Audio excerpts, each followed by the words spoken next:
Halo anak-anak kelas 6, apa kabar? Ibu Devi berharap kalian sehat-sehat ya. Ya, jangan lupa banyak minum vitamin, olahraga, cuci tangan ya. Oke, nah sebelum kita mulai pembelajaran kita berdoa. Mari kita berdoa. Bapa kami dalam surga, terima kasih untuk hari ini. Tuhan masih izinkan kami boleh belajar. Bapa, tolong kami supaya kami boleh mengerti pembelajaran hari ini. Dan bantu juga Ibu Devi yang akan menjelaskan. Terima kasih Bapa di surga, di dalam nama anak-Mu Tuhan Yesus Kristus, kami berdoa dan mengucap syukur. Amin. Oke, sekali lagi selamat pagi. Oke, walaupun kita tidak bertemu langsung harus semangat ya, walaupun cuman di video ya. Oke, hari ini Ibu Devi akan menjelaskan tentang reklame ya. Kemarin Ibu Devi sudah memberikan penjelasan tentang reklame, pengertian, fungsinya, contoh-contohnya juga ya. Sudah belajar belum? Oke, harus sudah ya, karena setelah ini anak-anak akan formatif. Oke, nah sekarang perhatikan reklame itu ada medianya ya. Hari ini kita belajar medianya dan satu lagi nanti hal-hal yang perlu kita perhatikan saat membuat reklame ya. Oke, media. Jadi reklame ini medianya ada 3 ya. Media audio, visual, dan audio visual. Nah, artinya apa? Kalau audio berarti dia hanya bisa didengar ya. Kalau misalnya hanya bisa didengar, contohnya kira-kira apa? Ya radio ya, contohnya ya. Kita hanya bisa mendengar. Dan kalau visual kira-kira apa ya? Contohnya, pokoknya anak-anak cuma bisa lihat begitu, tidak bisa dengar. Ya, poster, spanduk dan lain-lain sebagainya ya. Itu adalah visual. Yang ketiga itu ada audio visual. Itu berarti bisa didengar dan bisa dilihat. Contohnya apa kira-kira? Ya, televisi, di komputer, begitu ya. Anak-anak bisa dengar dan bisa lihat. Oke. Audio tadi contohnya apa? Radio ya. Satu-satu dulu. Visual apa ya? Poster dan lain-lain sebagainya ya. Kalau audio visual, televisi. Nah, ini adalah media yang digunakan kalau membuat reklame. Jadi ingat medianya ada 3, audio, visual, dan audio visual. Kalau audio itu berarti cuma bisa didengar, visual berarti cuma bisa dilihat. Kalau audio visual berarti bisa dua-duanya, bisa dilihat dan bisa didengar ya. Sekarang kita masuk di hal-hal yang perlu kita perhatikan kalau membuat reklame ya. Nah, hal-hal yang perlu kita perhatikan atau bisa juga disebut syarat-syarat membuat reklame itu ada beberapa ya. Pertama itu desainnya harus sederhana ya. Desainnya harus sederhana. Nah, kalau misalnya anak-anak lihat reklame atau contoh lah ya, poster terlalu banyak warna, terus terlalu banyak tulisan, terlalu ribet, enak gak dilihat? Enggak ya, jadi sederhana saja tapi menarik. Yang kedua adalah menggunakan kata atau kalimat yang singkat dan padat. Kenapa sih kita harus pakai singkat dan padat begitu ya? Nah, kalau seperti yang tadi ya, kalau misalnya reklame, misalnya poster penuh dengan kata-kata, itu berarti nanti tidak menarik begitu ya. Orang juga tidak akan mau baca, bosan bacanya begitu. Jadi kata-kata yang dipilih itu yang singkat, padat dan tepat begitu ya. Yang ketiga itu jenis huruf besar dan jelas ya.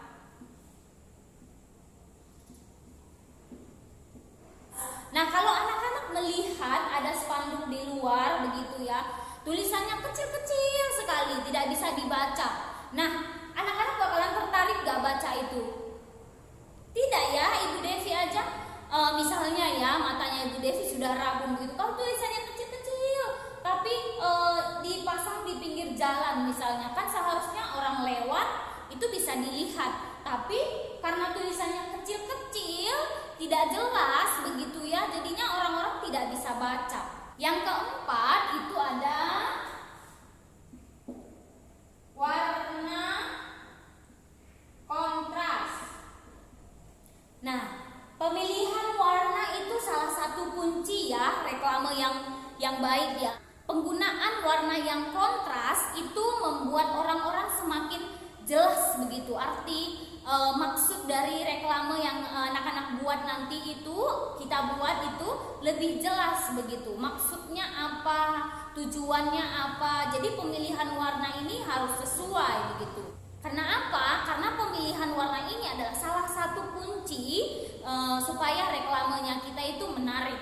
Nah, yang pertama itu adalah desainnya yang sederhana ya. Jadi buat apa sih desain yang sederhana itu? Kira-kira apa ya? Kalau misalnya suatu reklame ditujukan untuk berjalan kaki, untuk orang-orang yang berkendara sepeda motor, mobil begitu ya.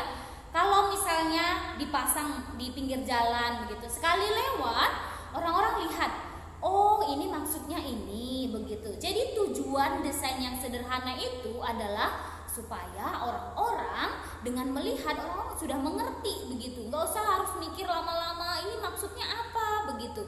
Jadi tujuannya kenapa kita harus bikin desainnya sederhana supaya orang-orang cepat nangkap apa maksud reklame yang kita buat ya. Itu. Nah, yang kedua itu harus menggunakan kata yang singkat dan padat ya. Nah, kalau misalnya tadi tujuannya untuk membuat orang-orang membaca begitu ya dengan desain yang sederhana. Nah, dengan kata-kata yang singkat dan padat, orang-orang akan cepat nangkap apa maksud reklame itu. Dan ketika tulisan itu dibuat singkat dan padat, dan jangan lupa ya harus komunikatif, harus mengajak orang-orang, dan harus modern begitu ya. Kata-kata yang kita taruh di reklame itu harus modern, mengikuti zaman begitu, supaya orang-orang tertarik. Yang ketiga adalah jenis huruf yang jelas dan besar ya. Kalau misalnya ditujukan untuk pejalan kaki misalnya, dan untuk pengendara sepeda motor begitu ya. Jadi kalau misalnya tulisannya kecil-kecil tidak bisa dibaca ya, orang-orang tidak akan bisa membaca. Jadi tulisannya harus jelas dan besar begitu. Kemudian warnanya harus kontras. Nah, warna ini menentukan sekali nih orang-orang mau melihat reklamenya kita atau tidak.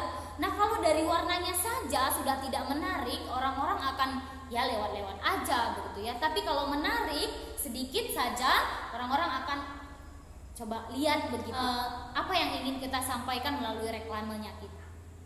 Oke?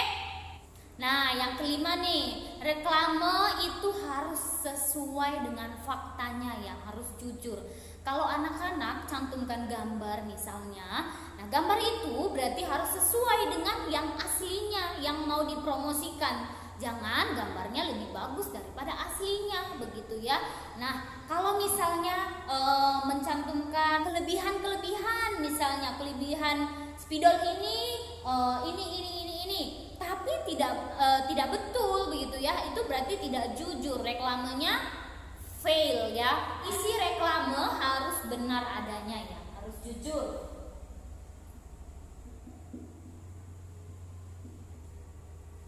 Oke, itu ya, ada 5 hal-hal yang perlu kita perhatikan kalau membuat reklame atau syarat-syaratnya lah. Yang pertama tadi apa? Tulisannya sederhana, tulisannya harus singkat, padat, dan jelas. Yang ketiga, tulisannya jelas dan besar ya. Oke, yang keempat itu ada warnanya kontras. Pemilihan warnanya harus sesuai. Yang kelima itu produknya harus sesuai, harus jujur. Reklame itu harus jujur ya. Nah, oke, sekarang Ibu Devi mau tanya, buat apa sih kita belajar reklame ini? Reklame ini kan tujuannya untuk mempromosikan. memberitahu orang, begitu ya.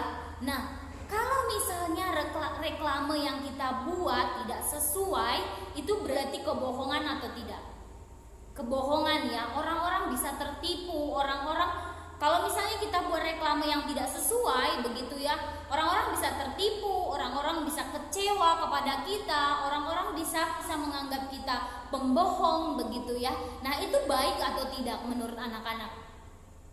Tidak baik ya. Nah, mulai sekarang berarti ketika kita sudah belajar reklame ini, anak-anak sudah tahu nih cara membuat reklame yang baik dan benar itu seperti apa.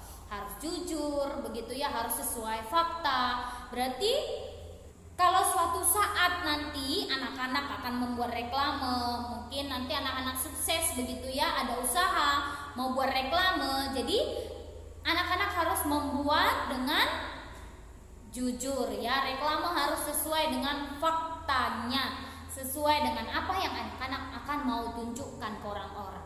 Gitu ya. Nah, sekian pembelajaran kita untuk hari ini. Maaf sekali kalau misalnya ada kata-kata yang salah ya.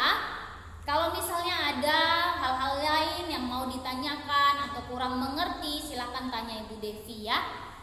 Oke, nah setelah ini anak-anak langsung formatif, kerjakan soal-soal yang ada di link Google Classroom. Anak-anak kirimkan di sana. Nah, kalau misalnya tidak bisa kerjakan di Google Classroom, nah boleh catat lalu kirimkan ke Ibu Devi ya. Oke deh, terima kasih untuk hari ini. Semangat terus belajar di rumah, jangan malas, tetap jaga kesehatan ya. Oke, untuk menutup pembelajaran kita berdoa. Mari kita berdoa. Bapa kami dalam surga, terima kasih untuk hari ini. Terima kasih anak-anak boleh belajar. Kiranya Tuhan yang menolong supaya mereka boleh mengerti Tuhan. Bapa, sebentar kami akan melanjutkan kegiatan kami yaitu formatif. Tuhan tolong supaya mereka boleh mengerti apa yang mereka kerjakan. Terima kasih Bapa di surga, di dalam nama anak-Mu Tuhan Yesus Kristus kami berdoa dan mengucap syukur. Amin. Terima kasih anak-anak, sampai jumpa hari Senin ya.